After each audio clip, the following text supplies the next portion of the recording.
Hello guys, welcome back to this channel. In today's video, I'm going to show you how you can change outfit color on Dress to Impress. Okay guys, if you want to change color, you can click on this icon and then you can click the item you want to change the color.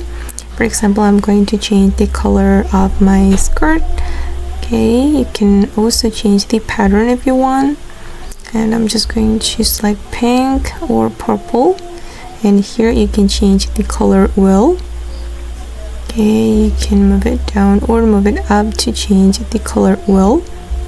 Then you can click on this arrow to select another part of the outfit you want to change the color. Okay, this is for the lace.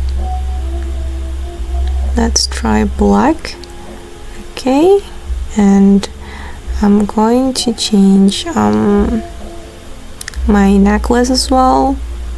I'm going to change it to pink. Alright. Okay guys, and that's all the way to change outfit color on Dress to Impress. I hope this video will be useful for you. Thank you so much for watching and bye.